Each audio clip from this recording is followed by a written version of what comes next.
Well, hello there. You're watching Sky News and the press preview. In the next half hour, we'll see what's making the headlines with the former Labour advisor, now Evening Standard columnist Ayesha Hazarika, and the co-owner of Westmonster.com, former advisor to Nigel Farage, Michael Heaver. Welcome to both of you. Hello. So, to the front pages then. Starting with the Eye, it leads with Donald Trump's threat to totally destroy North Korea. The Metro follows suit after the US president described the North Korean leader Kim Jong-un as a rocket man on a suicide mission. The Express also leading with Donald Trump's speech to the United Nations. The president also called on righteous nations to confront the North Korean threat. That's the lead for The Guardian. The Daily Mirror, meanwhile, says it's spoken to a North Korean defector who has told of the horror of being in the regime's inner circle. The Financial Times reporting that Theresa May is to offer to pay €20 billion into the EU budget in order to break the Brexit deadlock. The Prime Minister has also made peace with Boris Johnson, according to the Daily Telegraph, with a deal over future payments to the EU. And the Times also leading with that story, saying it pulled Boris Johnson back from the brink of resignation. The UK government is warning Google and Facebook it will face fines unless they remove terrorist propaganda within 2 hours. That's the lead for the Daily Mail. The Sun is reporting on a mother who's given birth 7 years after going through the menopause. And the Daily Star has a story on the footballer turned boxer, Rio Ferdinand. So let's get the thoughts of Ayesha Hazarika and Michael Heaver. You want to start with Donald Trump in full flow, one might say, at the UN General Assembly earlier tonight. Well, a sensational speech, unlike anything really we've seen before, as you might expect with Donald Trump. Basically, not only sort of talking about North Korea, but Iran as well, Venezuela, and, you know, as ever, pulling no punches, basically saying that he was going to look after the American people first, that the countries around the world needed to start pulling their weight, and as ever, it's Trump diplomacy. He's very direct. Some people like it, some don't. I don't think he particularly cares. He's there to get his message out and put maximum pressure on the North Korean regime, I think. I've got a slightly different view from that. I just thought it definitely was an extraordinary speech, probably for all the wrong reasons.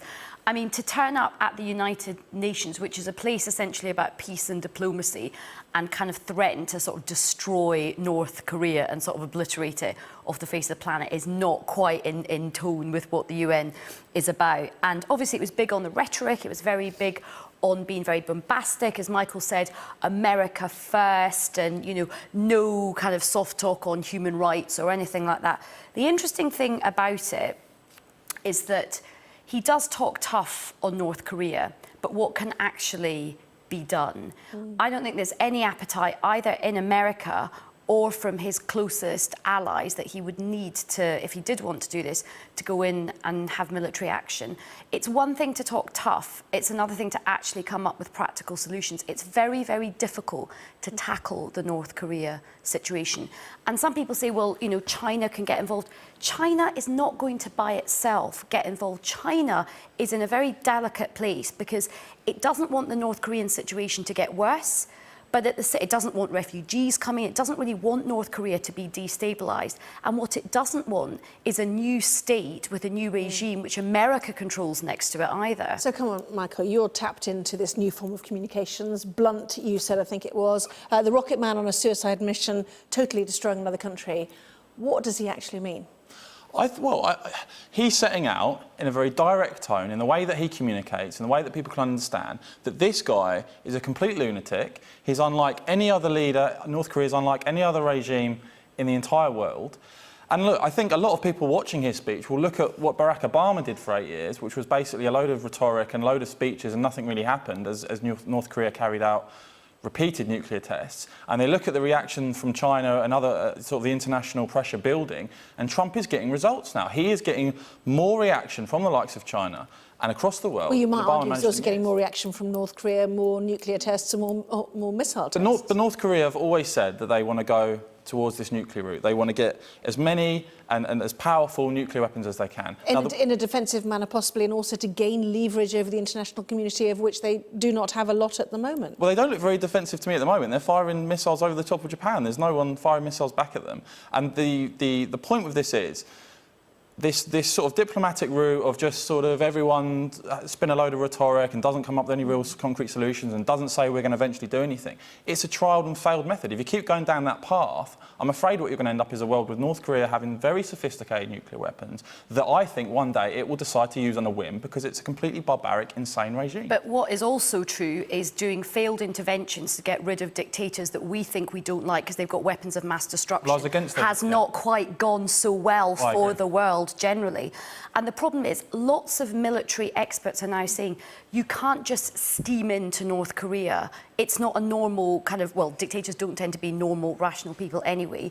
The best way to do it is to calm down the rhetoric. You do have somebody who's probably quite mentally unstable at the helm of North Korea, firing off loads of kind of Team America talk like, I'm coming to nuke you, this, that, the next thing. That is not the right way to handle it. And the interesting thing is, America used to be the sort of policeman of the world, and they are vacating that space.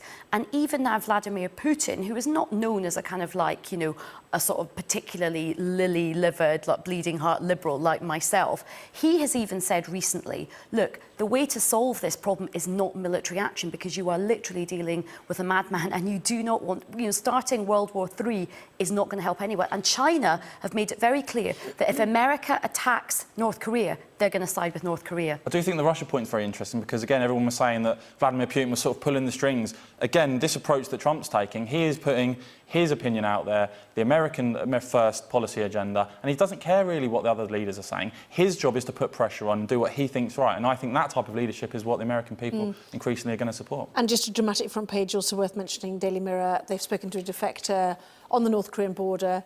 To be fair, as many people have, but it looks like this has been quite an interesting interview they've done with this inner circle defector talking of the horror of North Korea. Oh, it's an absolutely disgusting and barbaric regime. In the inside pages, they talk about, you know, tying musicians to the front of an airline and sort of killing them. I mean, it's absolutely disgusting, barbaric, medieval regimes. The question is, though, what do you do about it? We also know in Burma right now there is the equivalent of genocide happening.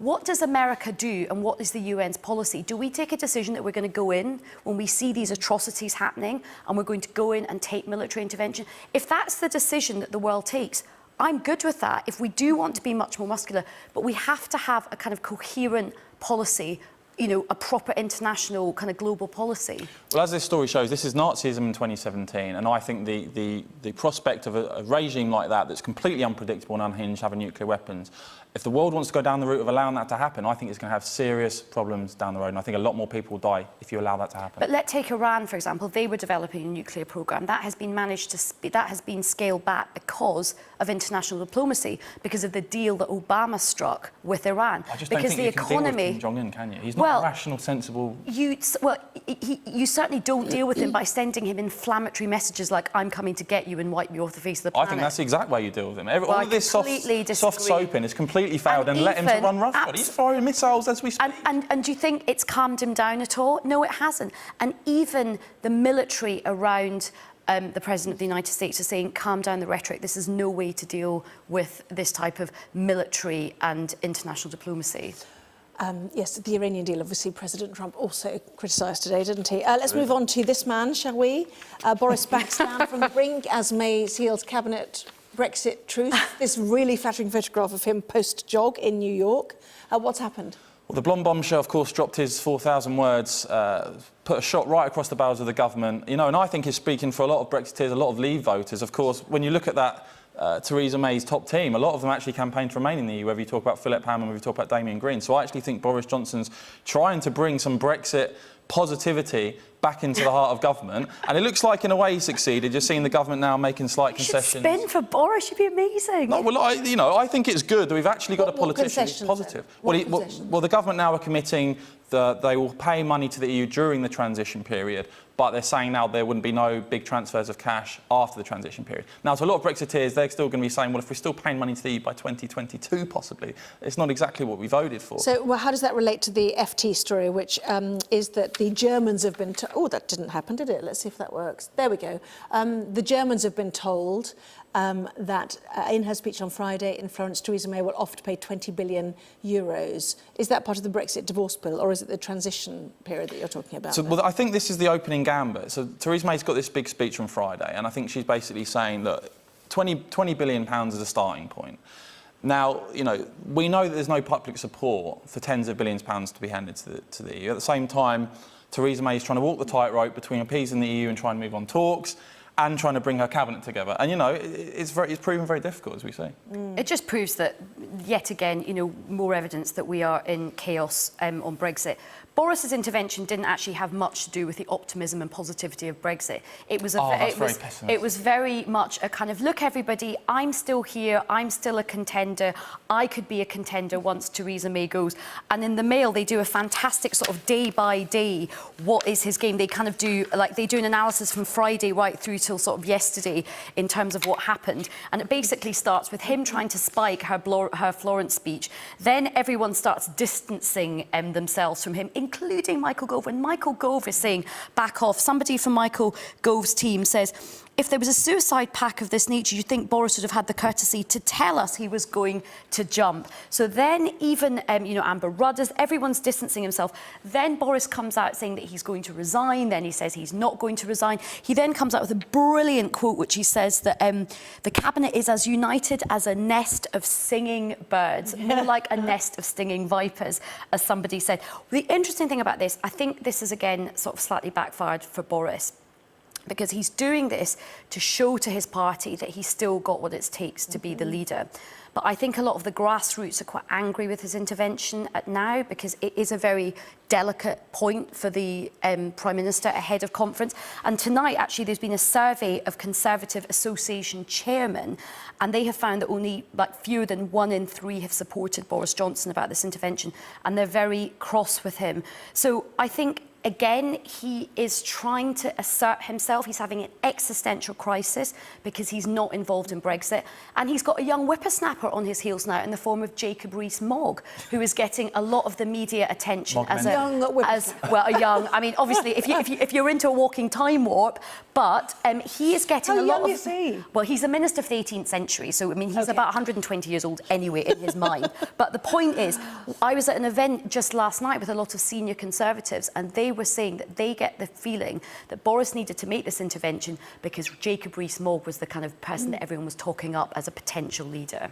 I do think there may be some people in the Tory party that are angry at him for rocking the boat. What I would say is I think Boris, in a lot of ways, has actually put country before party. He knew this would cause a lot of internal aggro. No, I think he's speaking for a lot of Brexit and Leave voters. She says he's put person before party before country. Not at all. It's very, very interesting. Boris puts Boris before everything. The Mail reports are that he's basically isolated in the cabinet, and for there only to be basically one person in the cabinet that's now saying, hang on a minute, how much money are we going to be giving the EU and for how long, shows you, actually, some ways, how much they're softening around Theresa May. Look, if you like your Brexit, you've got lots coming up. You've got Florence on Friday, you've got Donald Tusk coming to Downing Street on Tuesday. I mean, you know, it's all there for you, isn't it? Anyway, we will turn our attention away after this. Why Prince William has gone where angels fear to tread in the drugs debate. Back with that in just a moment.